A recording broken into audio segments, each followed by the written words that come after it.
Vallabhaneni Vamsi cell phone ఎక్కడా? Arrest సమయంలో దొరకలేదా? అది దొరికితే అన్ని వివరాలు బయటకొస్తాయా? ఇతర నిందితుల గాలింపులో ఈ సెల్ ఫోన్ కీలకమవుతుందా? పోలీసులు ఏమంటున్నారు? టీడీపీ ఆఫీసులో పనిచేస్తున్న సత్యవర్ధన్ను కిడ్నాప్ చేసి దాడి చేసిన కేసులో పోలీసులు దర్యాప్తును ముమ్మరం చేశారు.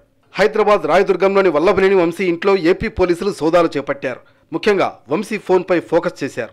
దాన్ని స్వాధీనం చేసుకుంటే కేసుకు సంబంధించిన కీలకమైన ఆధారాలు లభించే అవకాశం ఉందని భావిస్తున్నారు. హైదరాబాద్లో అరెస్టు చేసే సమయంలో ఆయన సెల్ ఫోన్ దొరకలేదు. వ్యక్తిగత సహాయకుడు మొబైల్ను స్వాధీనం చేసుకుని సీజ్ చేశారు. దాన్ని ఫోరెన్సిక్ ల్యాబ్కు పంపించారు. వంశీ సెల్ ఫోన్ను సీజ్ చేసేందుకు కోర్టు అనుమతి కోరుతూ విజయవాడలోని SC/ST ప్రత్యేక కోర్టులో ఇప్పటికే పోలీసులు పిటిషన్ వేశారు. ఫోన్ చేతికొస్తే గుట్టు వీడే అవకాశం ఉందని భావిస్తున్నారు. పోలీసుల దృష్టి నుంచి తప్పించుకునేందుకు వంశీ రెగ్యులర్ కాల్స్ కాకుండా వాట్సాప్లో మాట్లాడుతుంటారని పోలీసులు గుర్తించారు. ఈ నేపథ్యంలో ఫోన్కు సంబంధించి IPDR వివరాలు రాబట్టే పనిలో ఉన్నారు. ఆయన ఎవరెవరితో టచ్లో ఉన్నారనేది తెలుసుకునేందుకు ప్రయత్నిస్తున్నారు. ఇతర నిందితుల గాలింపులో ఈ సెల్ ఫోన్ కీలకం కానుంది.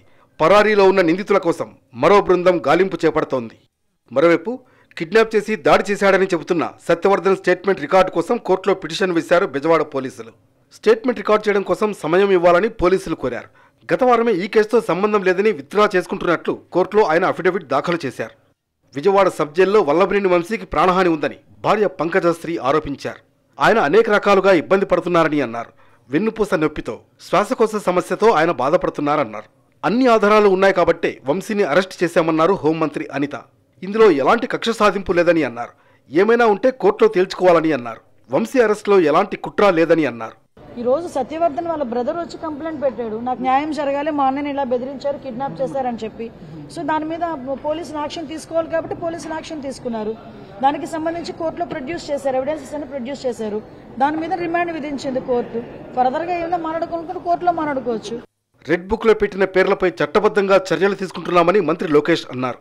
ఆ కేసుల వల్లే మాజీ శాసనసభ్యుడు జైలుకు వెళ్లాల్సి వచ్చిందని వంశీని ఉద్దేశించి అన్నారు.